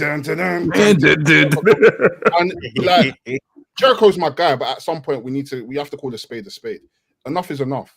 And I don't know if it's Jericho's fault. I don't know if it's an incompetence of Sammy. I don't know if it's an incompetence of TK that just doesn't feel like Sammy should be by himself. But it's hard to take Sammy Guevara very seriously. He left to go to join Don Callis' family. And at first I was a bit like, you know what, let's see where this goes. But at the same time, it just felt like it didn't feel, there was no conviction from him where I felt like, yeah, this is believable. It just felt like a little boy throwing his toys at the pram, like, yeah, I'm going to show you, Jericho. That's how it felt when he joined Don Callis' family. But yeah, he should just go to Ring of Honor, just wrestle. And even his justification of turning on them last night, it was just like, that you didn't call me, you didn't mention me. Don Callis revealed a picture that he drew. Why is my baby in the picture? Baby, so he said, why is my baby in the picture? I don't understand that. This is a justification to turn on my man. I don't care. There was best stuff that happened yesterday. For example, even Action Andretti drinking the water. I was like, why did you do the water like that? After Yankee started filming, last night was the most professional wrestling with the Continental Classic and sports entertainment fusion we have got from AEW. This is the new era. I mean, my new tracksuit, new era. Yeah, that's how we go. This is the new era that they said they're going to give us. We saw Harley necking bottles. Like Harley Cameron just pulled out a knife. She put a knife. She put out a knife as well. Yeah. Some big kitchen. ZK. Korea goes, oh no, not that one or whatever. So you knew she had a knife on her. What? Even whole. Actually, I'm gonna forget. Let me talk about it because I don't want to mention a certain someone in it. But yeah, I hear it. No, but yeah, it was just a very up and down show. But yeah, Sammy Guevara, like, I just don't know where they see him. It's like they need to put him on TV. That's why they always put him in stuff that will make sure he results on TV. But yeah, where's the growth? Where is anything, or just at least the consistency of his character, so he can become good at one thing? Like, I don't think anyone is convinced of him as a face or a heel at this point. Like, it's just a bit of a mess. I think it's too much of a joke, man. That's the problem. He's done so much wacky shit over the years with the wacky selling and I'm crazy and like he does so much wacky shit. It gets to the point where it's like, how can I look at you as someone that's meant to be serious and I don't see any seriousness with? It's not like someone like a Kenny Omega or the Young Bucks who can be goofy, but when it's time to dial it in, like there's nobody better at dialing it in than them. Sammy's just, I don't know. Maybe Saddam just needs to disappear and come back and just be on serious buzz. He just needs to be like 97 Eddie Guerrero. Doesn't give a fuck. Not talking. He's just literally strutting to the ring. I don't know. I genuinely, or maybe she just go ring on. Yeah. But the problem was, it's like I remember the Four Pillars feud, right, bro? When they gave this guy the mic, he stunk it up, and I was like, it was to the point. It was just like. And there was several times during that Four Pillars feud where Sammy Guevara got the mic. And to be honest, a lot of Jungle Boy and Sammy weren't great. Darby was decent here and there, and obviously MJF is MJF. But there was so many times where Sammy was like, your promo's not even making sense. You're a heel, but you're talking about when I used to work at Domino's. Domino's, I was working at Whataburger. Yeah, one says, yeah. Nah, bro. I know they gave everyone bullet points, but the bullet points weren't even making sense for Sammy. Yeah. And it's like I don't know at this point. I just don't. I feel like he very much needs to. I feel like what the stuff he could do. I don't know if it's gone promo school, promo classes, or something. Something needs to change with him as a character. Because fair enough, like I can acknowledge they're not putting you on TV enough. But then the times, let me blame the booking. Let every time you come on TV, you're undeniable. Let us blame the booking solely and be like, bro, every time my man's come outside, he's killed it. But now it's just like, every time you've come outside, I don't know about you. Yeah, it's weird. It's very weird. Karen Cross, Jesus. No, hey, before we move on, yeah, I can't lie. I said last podcast. I'm confident. I feel like this new Karen Cross thing is gonna make sense. I hope it makes sense. I think this is the final straw. And I have a feeling. I think it will. I think what they're doing is they're gonna just start slowly heating him up now. Like maybe give him a match every 2 weeks. Obviously, it looks like the Authors of Pain are back and they're gonna be in a faction with him. With Paul Ellering, so maybe that's someone to kind of take on the reins on that, the management of the group. So is that Paul Ellering and Scarlett as managers? Maybe something like that. Oh, this faction is going to be crazy. No, deep it. This faction is going to be crazy. And I'm looking forward to seeing Authors of Pain back and being added to the current tag team division. That brother. This is New Judgment Day from. Makes this faction crazy? What? Because of Scarlett? No, Scarlett. I mean, as in the whole the management of Paul Ellering, Authors of Pain, and Karrion Kross. Just the whole image of them is going to look crazy. I wouldn't put them. I'm gassed for it. I'm just gassed for it.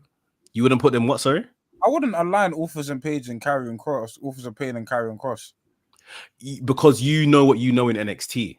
They ain't been on main roster, remember? So maybe. I mean, they were, but pandemic, but no one's really watching that. Were they on? Oh, yeah, they were. Yeah, they're part of the Disciples. They were, I remember. Yeah. But it's been long enough that they've left the company, they've come back. Like it's probably been long enough where they can just almost repackage. You said? Hey, that was crazy, though. It scams me about that. The wrestling company. Yeah. I forgot about that. Hey, I can't like the show looked like it was going to be epic though. Doncaster Dome, you know. Doncaster Dome. No, was it somewhere in Nottingham? Oh, Nottingham. Oh, Doncaster Dome. That's someone else. Oh, that's RVW, isn't it? Yeah, until everyone on the show started saying that I've never been contacted for this show. Yeah, Nia Jackson's meant to be on there. Yeah, she said no one contacted me. She said take my face off the flyer. That's crazy, fam. Buck each other backstage at catering. That's crazy, fam. It could be good. That whole faction could be good. And like I say, by the time if they do the right thing and Roman drops the title, then there's going to be a lot more freedom between the champion and whomsoever. A lot more people are going to get opportunities. So, start heating them up, innit? No, facts. Nakai Golden's your birthday on the 1st of January. We won't obviously when we back in the studio. Not the first. It'll be sometime that week, innit? Yeah, cool. Gift them a membership. Yeah, we want to give you a membership, Nakai. Big up you, man, on your birthday. Happy birthday, brother. I'll gift you a membership now. Let me try and find this thing. Gift membership. But whilst you give the membership, again, Hackney Wick Wrestling, Colour Factory on the 6th of February, innit? Yeah, 6th of Feb. Oh, that's a long time away. But 6th of February, guys. Yeah, go tickets. Jay Adu said NXT been coming this year. What do you mean by that? Ish. How do you know? Were you there? That's crazy. What was I gonna say? Saturday we've got World's End. We're doing a live stream, yeah. What's Saturday again? The 30th. 30th. I think it's on Saturday. 30th. Yeah, that should be fine. That should be fine. Watch along and see if Tony Khan said in his media scrum today that he believes the Devil will be unveiled at World's End. Let's see about that, bruv. I don't know. I'm still like semi kind of excited to see who this person's gonna be, but it's like you already know, and I just like the idea of a reveal, but it hasn't been great. When this title reign ends, I'll be back. Do you still? You said today that you think MJF's going to retain now. Yeah, for sure. Easy, for sure. You reckon? What do you think? For sure. I'm in two minds. It's what I want versus what I think. I want MJF to lose this belt. I'm over it, man. Honestly, I'm tired of this one-legged, one-armed escapade of I'm gonna do heroics today and do kangaroo kick and I'm gonna be fighting from underneath. I'm tired of it. But at the same time, I feel like there's still gifted 5 memberships. What the hell? Hi, Lloyd. You're trigger happy. No, bro, I could only give 5. He didn't have to give one, in it. You come here wearing red, behaving like Santa Claus. Yeah, but then again, this is no. Honestly, he said they were going to give 5, innit? Oh, fair. But yeah, I feel like there's still a lot of steam left with a lot of the people that MJF want to feud. The interaction with Swerve was very telling. So, and MJF hasn't faced Adam Page. No, he hasn't faced Hangman. No. I was just about to say that. I feel like that's still something that. Wouldn't it be a kick in the teeth because of the whole Swerve Adam Page story? Yeah, Adam Page got an opportunity at the title before Swerve did. Yeah. So yeah, maybe. I think MJF might retain. I don't want him to. Yeah, I think he is. I don't want him to either, but I think he is. So, man, I was really getting excited at the prospect of Samoa Joe becoming champion. I'm still hopeful. Like it's to the point where it's like, if I get my prediction wrong, I don't give a shit because I could start rewatching AEW as a happy man again. Because then I'll be intrigued to kind of see, okay, what is next for this new group of Samoa Joe and the Devil Man. Devil Men. So yeah, I'm so confused, bro. Why the hell did they give? Oh, you know, it's fine. I'm so confused. But yeah, now they've come and slapped Swerve and Keith Lee on the pay-per-view. They've slapped Miro and Andrade as well. I feel like they're just rushing these, like, just to get them onto this show. Like, I thought we were past the place of just putting everyone on the pay-per-views if we didn't need to now, like, or maybe not. Yeah, I feel like TK needs to be a bit more concentrated when it comes to the matches that end up on pay-per-view. There's certain matches that could easily just be on Collision or Rampage. Like, I don't feel like everything needs to be on the pay-per-view just because you eventually want a payoff for a feud. That, like, let's be real, Swerve and Keith Lee, like, nobody really gives a toss about that anymore. It just seems to be like an easy win for Swerve. But then where does that now leave Keith Lee? Keith Lee, yeah. And even Miro and Andrade, it's like, well, what's the need to kind of put this on out of nothing? Like, surely I guess if what's her face, CJ Perry was about, they probably would have built to it a bit more. Yeah. But now they're just giving it to us straight away. Big up knowledge. He says Jericho is Sammy's security blanket. When they get lost with him, they put him with Jericho as they know it works. The Sammy singles push just hasn't worked yet. It may never work. Yikes. That's scary stuff for Guevara still. I can't lie, if I'm TK, listen, let him go to Japan for a year. There's an IWGP Junior Heavyweight division that needs some refreshing. Let him go there. Yeah. It's true. But is it the wrestling or is it just the speak or the character itself, bro? I think the wrestling's fine. I just feel like wrestling's always been fine. Yeah, I feel that's just the character itself, man. Maybe he just probably needs to, be mentored by someone like obviously because Chris Jericho's a great speaker and he's got great character. But I feel like it's more than putting it together rather than it be like a thing where it's like learn from me or listen to this, try and imitate this rather than, do you know what I mean? But in terms of developing a character, there's nobody better than Chris Jericho on the AEW roster. Yeah. So if you haven't taken anything from him, but the thing is about Sammy, it's like I don't even think it's a thing where you need to take anything from Jericho. It's just like due diligence, like because I think Darby, like for example, Darby's not an amazing talker, but like we don't look at Darby the same way we look at Sammy. We look at Darby as like his own, and Darby is paired up. It's a similar scenario. Darby's paired up with Sting. Do you know what I'm saying? Obviously, Sting's like here and there. He's an attraction of his own. But like we look at Darby as like, for what Darby is, Darby's complete. for what he is. He's complete. You know what I'm saying? MJF is complete. Even and the thing is, Jungle Boy. When Jungle Boy came out and did his whole Jack Perry stuff, granted, it's not amazing, but you could see something building with Sammy. The Sammy we've gotten at day one in AEW, the Sammy we get today, there's been no evolution. Like there's been no he hasn't adapted, he hasn't reformed. It's been the same person, just a different coat of paint. It's just I'm a heel now, I'm a face now. It's been the same person. You know what I'm saying? There's been no progression. So for me, when it comes to Sammy, it's like it still feels like that kid that came into the company. Yeah. With that dumb panda hat on. Yeah. Like there's been like NK said, there's been no evolution to his character. Like, of course, naturally we're gonna get great in ring work, but unfortunately, this is an American company, and we've seen time and time again that you can't just solely be just great at wrestling. You have to have other things to you. And for me, I just can't take Sammy Guevara seriously, honestly. And I find it very hard to be able to like sit back and have some sort of conviction that, you know what, if this guy was to go into like a world title program, that he says anything that's believable where I want to root for him. I just find it hard. And he's just a goofy character to me that just wrestles great. And the thing is about great in ring work, it's like you're in a company with bare men that have great in ring work. So like what separates you? And the thing is like there's great in ring work and then there's like, okay, all timer, like you're not there. Like you're good. You're very good amongst a lot of other people that have, in fact, the people you came up in the same class with, you're all on the same level of greatness. Like we talk about the 4 pillars.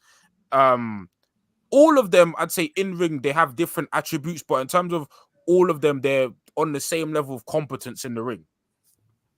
So what separates you from them, man? Even the man you came into the company with compared to all the other guys that are signing. So it's like, there's nothing about you. There's nothing even about your ring work. Your ring work is great. But like, I look at, for example, I'm not saying take bumps at Darby Allin, but Darby Allin, there's even a unique selling point to his in-ring work, where it's like, okay, Darby Allin, nobody's taking bumps at Darby Allin. You know what I'm saying? You're just good. You're very good, but there's nothing about your character or even your in-ring work that just makes you a completely different entity from anyone else on the roster. It's funny. I think if we all had to kind of put hedge our bets on, you know, obviously MJF was a solo act and stuff, and Darby was paired with Sting when Sting came in. Darby before that, Darby was his own man. Yeah. If who was going to be next, I don't think we would have picked Jungle Boy to go on a solo run over Sammy Guevara. Yeah. But here we are. And granted, Jungle Boy's not about right now. But yeah. I need to bring him back though. Enough is enough. Yeah. He's been away for time. It's obvious they're celebrating the MSG and he's at home doing whatever with Anna J. Come on, man. I'll be livid. I can't lie. Even Anna J, where's she been on TV? No, she has. She's been on TV. She's been on TV like here and there. I can't lie. She's cooked, man. I'm so respectfully, she's cooked. She's cooked. No. Like I'm tired of tiptoeing around this top. She's cooked, bro. I know, but okay, like she has not made the amount of progress as her peers. That's for sure. But I don't think she's like rubbish in the ring or anything like that. What I would do, which I've been saying, to amplify what they're doing with Jungle Boy, just stick them together. Stick them together as like some heel Hollywood couple. Like we've seen in wrestling. Yes, maybe that's still a bit too much on the sports entertainment side of things for this new era. But like as a way to get them on TV, and it seems like they're doing something with her now anyway, because she's been hanging around with the Outcasts. Like Soraya's been giving her quote unquote rub. So I don't know, like, but I think just put her with Jungle Boy. Yeah, I feel like also like I don't think she's bad. She's not like the best, but I feel like TK needs to do due diligence and start sending these guys to go wrestle elsewhere. If people don't have the initiative to go and actually seek out bookings themselves, I'm so sorry, you're not that good. You can't just be sitting on the weekend. Generally, you can't just be sitting there and watching Real Housewives of Potomac. Go Prestige or go DPW or something. Go for that. Do you know what I mean? You've got name value. You've got name value. So regardless of wherever you go, people come and see you. But if you start putting in the work and you start doing, you know, short circuit, even if it's just like 2 indies a month, as well as, you know, maybe wrestling on a Ring of Honor, who's to say you wouldn't improve, especially if you're facing newer cats, just facing vets. I just feel like a lot of these wrestlers aren't hungry enough, and they're just solely relying on, you know what, when Tony Khan wants to call me for TV, I'll be there. But no, like, bro, there's men that have been in the industry for 20 plus years that are still working, that are easily on TV every single week, but will still go and do a GCW or do a PWG. Roderick Strong hasn't got 2 heads. John Moxley hasn't got 2 heads. But you've been wrestling for 2 years, and the cameraman will zoom in you on Yash, and all of a sudden you can't go and do indies. Come on, man, we have to be better than that. How do you expect to improve if you're not getting to wrestle on TV? Yeah, you're just Marina Shafir's doing it. Marina Shafir's going on, you know, doing these bookings here and there. You know what I'm saying? Marina Shafir, she needs to. I think there was a. She's been doing indies. That's what even makes it worse. She's been good in indies, bro. Like if you watch her in Prestige, yeah, she's a star. Absolute star. Like the streak that she's on there, the fans love her. It's not necessarily translating onto TV yet, but I'm sure Tony Khan is seeing the work she's doing outside of TV. Moxie's seen the work. It's enough to Moxie's seen the work, and it's enough to say, you know what, yeah, let's put you in a program and bring Ronda Rousey in as well. Yeah, you've seen what you're doing with Ronda Rousey, Athena, and Billy Starks on the indies. I want to get some of that as well. Bring it to Ring of Honor, and the match was good. So and Jay, I don't know, I can't remember all of your names. Even Sky Blue, yeah, of all people, yeah. I wasn't really fond of her, innit? Fond of her, yeah.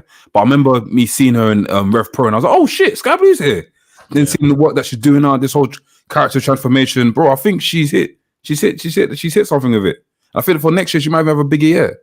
Like she surpassed her, then she's even come like later on before, like she after. Was talent. She was enhancement, dark elevation talent. There you go. I'm still iffy on Sky Blue, but like it's nice to see on TV. I'm still iffy on that though. I mean, do you know what it is? Wrestling could be bad, but it's the character development that she's doing now is what makes people want to gravitate towards you. At the end of the day, in wrestling, you need fans. That's what you need. You need to be fans. You need to be walking the streets of Las Vegas. People like, oh shit, there's Sky Blue. Oh my god. You don't come on, man. Like you got what I mean, random. Like you need that, bro. So yeah, I think she's doing the right thing. Yeah, there's definitely something in, you know, seeing where she's come from. Like she was a dark general, elevation general, like always on them shows, always on Ring of Honor. And slowly, especially this year, she's found her way out of those places, found her way, you know, doing maybe a bit less indie. She's still doing the indie shows and stuff. And now she's, you know, somewhat in this flourishing little TBS division that we have. It's not top of the card or anything, but from where she was, like we've seen, and I'll call on this person because this is the person I always draw out. If NK draws out Anna Jay, I will always come back to Red Velvet. Granted, Red Velvet has had you know, some heavy injuries, but right now she's fit. Where's Red Velvet? Because all I see her is Instagram. She's doing a lot of community stuff though, and she done something in Jamaica, but I don't know what. As a wrestler, that don't concern me. That has nothing to do with me, bro. I don't know what is happening, bro. You can do your charity, but still, there's graps that needs to be done. Red Velvet, yeah. If we call a spade, apart from maybe aesthetics, Red Velvet had as much chance as Jade Cargill. Yeah, in terms of where they both came in and, you know, where they both were featured and all of that kind of stuff. Red Velvet was the person they called upon when Brandy couldn't have that match with Cody and Shaq and Jade Cargill. Red Velvet was the person that stood in. And we've seen people, you know, historically in wrestling stand in places they shouldn't have never been, and boom, they've gone through the door. Like I say, granted, she's had a couple of heavy injuries, but I don't know what Red Velvet is doing, especially in this landscape. And right now she's back and fit, and we don't really see her on TV, you know, once every 2 or 3 weeks at this point. So yeah, there are some people that are cutting through. You know, Sky Blue's doing a good job. I think she's flying the flag for, I guess, this class of people that we're talking about, that at least someone that's kind of graduated and is now a constant fixture on TV. Yeah. before we head off, I want to say congratulations to everyone that got a membership. You guys got 1 month free trial. See how it is. Yeah, I'm still baffled on how that even happened, bro. But yeah, you man are lucky, man. You man enjoy it, man. JD. Discord link as well, isn't it? Yeah, cool. We're gonna put the Discord link in the community, the members community, so you guys can see that. Join the Discord from there. I'm sure it connects. How do you connect it again? I'm sure there's a way you can connect it, right? Nah, we have to post it. Post it. All right, cool. We'll do that. Zahir just joined late as well. Big up Zahir Music. Tapped in live with the wrestling Mandem. Bro, keep doing your thing, man. I see you making a lot of music for a lot of wrestlers, man. Keep doing your thing, bro. See you shining, bro. Before we head off, obviously the new year is fast approaching. Heading to 2024. My question to you guys is, how many wrestling events are you looking to attend next year, bro? That's a final question. For sure, I want to get to Mania. I'll probably get to All In again. And I do want to go bash at the Berlin. What's it called? Swear. Bash in Berlin. Bash in Berlin, yeah. That's still... Bash at Berlin. Oh, shit. Get to the airport and pull your cock out. That's mad. That's mad. Oh, bro, Nakai didn't get a membership. He didn't get it, man. Bro, sorry, the Mandem grabbed it. I don't know how it worked out, but the Mandem grabbed it. Defo next time, though, for sure. We'll try and make sure you get that for next live. We'll be on live on Saturday for World's End. I don't know how it works. I don't know how this membership thing works. It gives you... Tell him to scroll up. Tell him to scroll up. It will say something like, "Oh, you could be a lucky recipient, allow gifts or something like that." Oh shit, it's already gone. My bad. Yeah. Pure Resto got one. Big you up, bro. Joey Essence, Ezio, GDT, and J Adu. So for the rest of the month, we'll have to give another 5. So basically, on Sunday, Saturday, if you join, bro, yeah, I'll throw one in there, and you can jump and you can get in it because we need to give away 5 for the rest of this month. So jumping on Saturday on the live stream. Make sure you're there. What time are you live streaming? No, just before midnight, we'll probably go live. Just before midnight, just jump on. We'll watch World's End together. Make sure you're there, Nakai, man. No joke, bro, because the man on this thing are hungry, fam. I see Pereso Kid grab it fast, bro. Big up you, fam. Yeah, I see you. Probably like what 7 or 8 p.m. So just hit your notification bell so you know when we're live, innit? Yeah. Joey Essence grabbed it. Ezo 2D. I know Ezo. I can't like Ezo 2D. Yeah. I don't even know pronouncing that. Auditor, whatever his name is. He's like I can't like he's been supporting from time still, so big up him. Who else is there? You guys come and join the Discord as well, man. It's bare fun. J.A.D. as well. Get to tap in with a lot of other listeners and wrestling fans, and we just chop it up, but we just all chat shit. So yeah, man. Yeah. And you guys get exclusive stuff as well. Exclusive discounts on certain things that we do. And yeah, man. Everything. Next year will be a great year. And Lloyd will, and like for all the new members, Lloyd will sing Antenna for you guys as well. What's wrong with you, bro? Who mentioned that again, please? Cohen Abreu. I can't lie. We don't even do thumbnails no more. Like we don't even do them like mad thumbnails on Spotify. But that would have been the flipping thumbnail, fam. I can't lie. That would have been the thumbnail, fam. But yeah. And also, bro, happy birthday to NK, fam. NK celebrated his birthday yesterday. Big happy birthday to NK, bro. You're still young, you're still looking fly, still looking good. Cheese, the birthday cake, bro. The birthday cake, fam. But yeah, happy birthday. Guys, say happy birthday to NK on the chat as well, man. Guys, make sure you say happy birthday to NK in the chat as well before we head out. Yeah, we're looking to do more lives next year. Anything else to expect for next year, guys, before we head off? It's more content, man. More content. Yeah, more content. Also, guys, as well, another thing as well, yeah. Obviously, with wrestlings, we're like at the moment we're still on the rise. We're still trying to get places and stuff, but we can only get places with you guys' help. If you guys are sharing our stuff, if you guys are commenting on our stuff, if you guys are liking our stuff, if you guys are just out there telling other people about wrestlings, this is what's going to make this thing bigger and also make you guys be a part of our journey. So whatever you do, guys, just share it with someone. Tell someone to follow us. Tell people to follow this, follow that. Share, like, subscribe, follow all our socials. hit us up. At the end of the day, like we're not trying to be these influencers out there that you not even influence content creators out there that you can't talk to, bro. We're always open to talk to people about wrestling, especially. So guys, hit us up. And yeah, just share it, man. Just be part of our journey, innit? Yeah. Okay, I say he's spreading the word like it's COVID. Hey, chill the COVID thing. Chill the COVID thing. Well, I respect it, bro. I said, where are you from, Makai? Where's he from? The US somewhere. Oh, sick. If you're from Philly, let us know. We should be heading down there in April. We'll be able to link up, man. Probably get you on the podcast for real. Tell us where you're from. State your city. Yeah, everyone stay where you're from quickly before we head out. Where's everyone from? Where's everyone in this group chat for? I see 12 people in here. How many people? You want us to read it? Super chat. Quickly. Yeah. No, so let us know where you guys are from. Yeah. Because you guys are part of the journey. Oregon. Okay. Oregon, that's where Nike is from, innit? Nike's birthed, innit? Yeah. What about Jay Adu? Jay Adu, you're from London, I can tell. Anyone from Milton Keynes? South London. Oh, shit. South. Hey, where in South you from, man? Come on. I'm spreading it on Twitter every time. Jeez. Oh, love, man. Love, bro. Jay, if we don't see you at the Royal Rumble, we will this membership we've given you. We'll cancel it. We'll cancel it. We'll seize it. We'll seize it, man. Royal Rumble. Hey, Jay, man, where you from, bro? Where in South London you from? Nakai said Monday Night Raw is going to be in Portland on the 8th. That's sick, man. Make sure you're there to go watch that. From Croydon. You're not from South. Croydon, that's fast, though. You're from Croydon, bro. You're not from South. What's the plan? We're doing a... Brother, we will seize this membership. We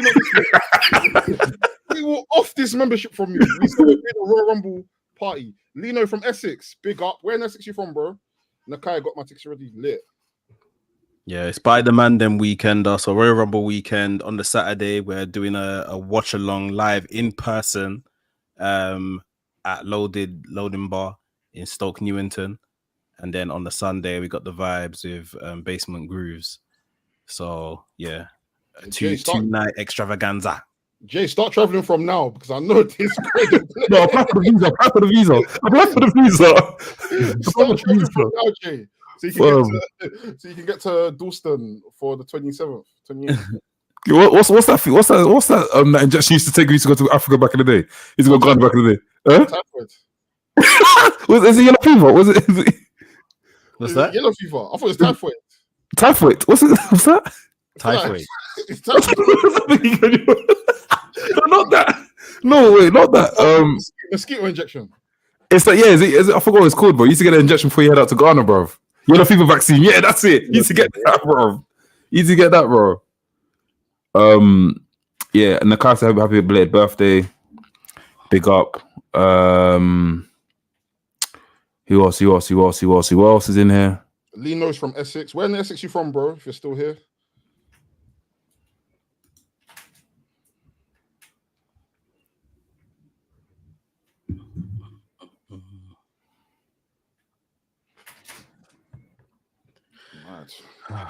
Yeah, man. So call it a day. Yeah. In case said he was frozen, so he had to lock off. We'll see you there, bro. Make sure you grab your ticket about you see us there, fam. We'll see you guys in the Discord as well. If you've got a membership, just make sure to look at the community tab. The link will be there. It's not going to be active for very long, so make sure as soon as you get it, just join in, and yeah, you'll be welcomed with Lloyd singing Antenna. I don't do this, man. We'll do Antenna karaoke, fam. Oh, dead. Karaoke. Yeah, Antenna karaoke. But yeah, Nakai Golden, big up, man. Obviously, NK and Mex are the powerhouses for Revolution Radio, so I'm sure they make your Thursdays awesome. So they'll be back. When you guys back for Revolution Radio? Probably next week. Yeah, next week they're back for Revolution Radio, so make sure you're there for that. Also Fridays as well, we drop the WRESTHINGS episodes as well. Stay tuned in for that. And also throughout the week we drop weekly content. Tomorrow you guys are going to be having the men's tier rankings, the final episode of the year. So yeah, get ready for that, bro. For that. But yeah, Lino, I want to see you there as well, bro. I want to see you there as well. Okay. And yeah, man, I think we should lock it off now. It's been fun, I can't lie. It's been very fun. Very fun. But it's been an Alfie. Next. Oh, sorry. Okay. Dope boy. Wrestling's podcast, the coolest wrestling podcast in the world. Big up everyone that's joined. And yeah, hope you guys had an amazing Christmas. Hope you guys have an amazing New Year as well in advance. And we will see you guys soon. It's by the Mandem for the Mandem. Bow. Bang, bang. Peace.